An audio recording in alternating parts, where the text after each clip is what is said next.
E para a gente começar, então, falar sobre mobile platform, eu queria saber o que que é um time de mobile platform. É o que que isso significa? É um time de produto, não é? Ele desenvolve features, não? O que que um time de mobile platform faz aí dentro da empresa, aqui dentro do iFood e também no Shopify aí? A Yasmin também trabalhou um tempo aqui no time de mobile platform, aqui no iFood também, então Sim. acho que tem bastante coisa legal aí para trazer. Vocês querem começar comentando o que que é o que que é mobile platform? Posso começar? Bom, mobile platform é muita coisa, tá? Depende muito de quais são os desafios que o seu projeto está passando. Então, é difícil de dizer exatamente tudo que a gente tem que fazer ou qual que é o escopo completo de mobile platform. Mas eu posso dar alguns exemplos aqui, né? Vai desde criar ferramentas, criar SDKs, criar padrões de projeto, criar processos em relação a release, a desenvolvimento, tudo isso que a gente diz que é muito horizontal, né? Então, é uma coisa que acontece muito quando os times estão crescendo. Então, você está tendo um problema de escalabilidade dos times. Vamos supor que você tem um projeto que tem 20, 30 pessoas desenvolvendo, e geralmente quando isso acontece, as, os times tendem a ser divididos em relação a features, né? Então, você tem checkout, você tem home, enfim, dando alguns exemplos. E aí fica a questão, né? Quem que cuida, sei lá, da camada de rede? Quem que cuida do log? Quem que cuida do projeto como um todo, assim, desses processos? E aí que entra a resposta, assim, de começar um time de mobile pleasure. Para a gente, dentro do Shopify, é um pouco diferente. A gente não tem só um projeto principal. Então, dentro da empresa, a gente tem 4 projetos mobile. Acho que uma grande diferença também é que os nossos projetos não são nativos. A gente tem um projeto que é nativo, iOS e Android. Todos os outros projetos são React Native. Então, os desafios são diferentes.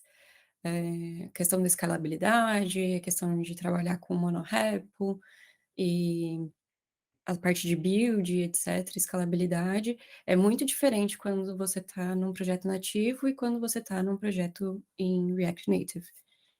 Então, para a gente, no nosso time, Mobile Tooling acabou quebrando com React Native Foundations e Mobile Tooling. Toda essa parte de criar funcionalidades que são utilizadas por todos os times, toda essa parte de arquitetura, ela é quebrada dentro de cada um dos times, e tem um time de React Native Foundations que cuida disso, cria algumas SDKs, e, por outro lado, o time de Mobile Platform, ele é muito mais CI/CD e infraestrutura mesmo.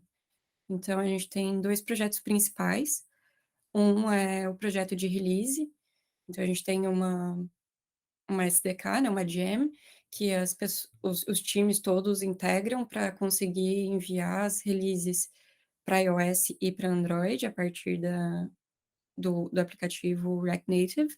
A gente tem uma UI para isso também, então a gente mantém um site em pé e a gente trabalha com a parte de infraestrutura. Então, todos os Mac Minis, fazer todo o provisionamento dos Mac Minis, organização deles, organizar a infraestrutura mesmo, o a criação das imagens, Xcode, iOS, que vão dentro desses Mac Minis para virtualizar uma máquina, para rodar todos os testes de ponta a ponta, na parte de CI/CD. Essa é a responsabilidade do nosso time. Poxa, isso é interessantíssimo, porque acho que tanto do que o André trouxe também, e Yasmin comentaram, basicamente de tudo que vocês trouxeram, a gente vê inúmeras formas de melhoria ali, que a gente tem oportunidades dentro do nosso projeto, que teoricamente ficaria sob demanda de times de produto ali. Ou seja, sei lá, eu preciso fazer alguma melhoria na camada de network. Basicamente, tudo que vai entrar ali, se ficar ali por responsabilidade unicamente de um time de produto, vai ser somente corner cases ali que vão ser tratados quando aparecer algum problema, ou for dificilmente quando ser alguma exigência mesmo de regra de negócio ali. Mesma coisa para logs, mesma coisa para analytics, e assim, mil e uma questões ali. E isso mal ali quando a gente fala também sobre, pô, tirando essa questão de funcionalidades propriamente ditas ali, que vai estar dentro de uma aplicação do usuário, e aí entra muito nessa parte que Yasmin comentou, o que é legal, é toda a parte ali de automação mesmo dentro de um time, como que a gente melhora ali parte do processo de desenvolvimento, que tenha algum time específico olhando para isso. Então, assim, acho que é muito legal a gente pensar aqui no storytelling aqui, de como os times eles são criados ali. Então, no escopo de um projeto, pô, tô aqui numa empresa, numa startup que tem uma única pessoa desenvolvedora iOS, pô, não vai fazer sentido nenhum ter um time de mobile platform, porque o momento ali do seu time, o momento ali da sua empresa não exige isso. Então, você está ali no momento que você está criando um produto, ou você mesmo consegue definir ali seus próprios processos. Então, assim, pô, eventualmente a gente já teve alguma palestra no Coco Heads falando, pô, eu vou configurar aqui uma pipe de CI para rodar minha build de testes e um Danger mesmo que eu trabalho no projeto sozinho. É muito legal, acho que daí começa mesmo, que daí o storytelling que eu queria trazer é justamente, pô, você vai criando ali algum processo de desenvolvimento de acordo com as oportunidades ali que seu time vai crescendo. Então você já começa a ver oportunidades ali que vai agregar no resultado do seu projeto final. E quando você começa a ter um time ali de 30, 40 pessoas ali, o cenário ele já não é mais o mesmo.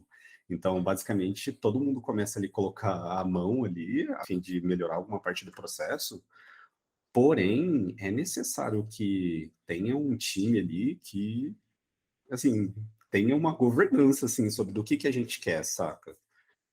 Não dá para todo mundo ficar criando ali automações e processos, sendo que isso não está conciliado, tipo, para um resultado final do time como um todo, assim, saca? Então, acho que entra muito essa questão que a Yasmin trouxe, e eu acho que o André também tem bastante caso desse lá no iFood, que é, pô, é de responsabilidade unicamente de uma platform definir esses processos? Essa é uma pergunta que eu queria fazer para vocês. Eu já sei a resposta, porque eu gosto de participar bastante disso, assim, lá no iFood, mas é somente, unicamente, o time de mobile platform que cria esse processo, ou ele entra como um auxiliador, assim, desse processo como um todo, assim, se vocês quiserem trazer um pouquinho da experiência que vocês têm. Ó, o Andrezão já tá doidinho para responder essa pergunta aqui. A gente não quer que o time de mobile platform seja uma autoridade suprema que simplesmente vem e derrama processos para as pessoas, assim. Então, tudo é muito pensado junto com, sei lá, o chapter e com as pessoas envolvidas ali. Mas, assim, eu acho que no final das contas vai ter uma palavra final e vai ter alguém que vai implementar esses processos, garantir que eles estão funcionando, né? Porque não adianta nada você criar um processo aqui, mas ninguém segue. E ter essa governança que você falou. Acho que é muito importante a governança para que as pessoas sigam o que foi estipulado. E se por acaso aquilo que foi estipulado não está servindo, também tem maturidade para voltar atrás, readaptar o processo e seguir em frente, né?